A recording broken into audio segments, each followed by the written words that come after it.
नाज़िम खिपरे भरपासे वारनि इलाइक़नि में बरसात मुतासिर खुलियल आसमान हेठि वेठल आहिनि। इंतज़ामिया संदन सार न लधी आहे। इन हवाले सां रिपोर्ट करे रहियो आहे असद शाह। जिन जा घर बुॾी विया दर बदल जेकी थिया रोई से सॾनि पिया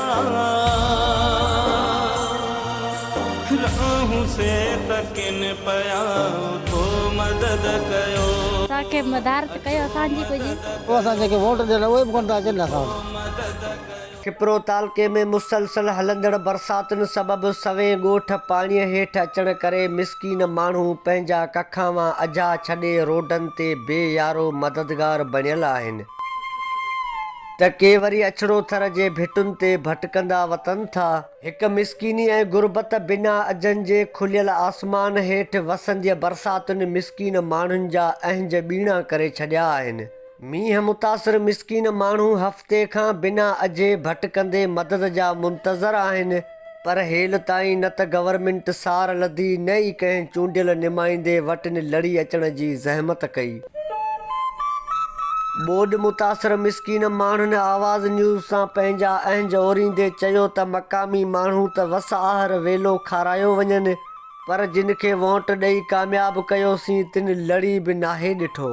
घर सया ॿुॾी हलिया, वोण फसल ॿुॾी वियो, हाणे दड़नि ते वेठा आहियूं अछड़े डे में ॿाहिरि भिटनि ते। हाणे असांजे गवर्नमेंट खे अपील आहे असांजी मदद करे। असां वटि का शइ कोन्हे, ॿाहिरि न लिकायूं, वॾेरा चवनि था हलो बसि भिटनि में। असां जेके वोट ॾियण उहे बि कोन था अचनि असां वटि। असां साईं खिपरे जी कस जा माण्हू हींअर अची थर अछड़े थर में रहूं पिया। खबड़नि जे हेठां औरते परते गुज़ारो आहे, ॿी मिली अञा का बि शइ कोन्हे का, ईअं वेठा आहियूं। चांवर चिबड़ को पंहिंजा आहिनि के पाड़े वारा ॾेई था वञनि, खाऊं था, बाक़ी ॿियो सभु ख़ैरु। चूंडियल नुमाइंदो असां वटि अञा केरु न आयो आहे। प्लास्टिकनि जे कागर 200 रुपया ॾेई वरिता आहिनि, उन्हनि में वेठा आहियूं। ॿुॾी असीं पटी मुआसीं, हींअर भिट में आयासीं ॿुॾी, हाणे चई छा खायूं वारी में, हुते फुटियूं चूंडियूं मज़ूर हुआसीं, असीं अची हिते वेही आया, हाणे ईअं वेठा बेरोज़गारी वेठा आहियूं। पाणी जाम मन चेल जेतिरो आहे न, घर असांजा सभु किरी विया आहिनि। हिते मक़ामी माण्हू त पंहिंजे हिसाब सां कोशिशि करे थो, पर गवर्नमेंट जे हवाले सां कंहिं बि क़िस्म जो को बि एक्शन न खयो आहे। गवर्नमेंट खे घुरिजे त हिननि जो बंदोबस्तु कनि। अॼु ताईं आउं पायां थो हिते AC या को बि DC वग़ैरह या कंहिं बि जेको एसो कमु ओरे ब्यूरोक्रेट्स जेके असांजा अञा ताईं विज़िट न आहे कई।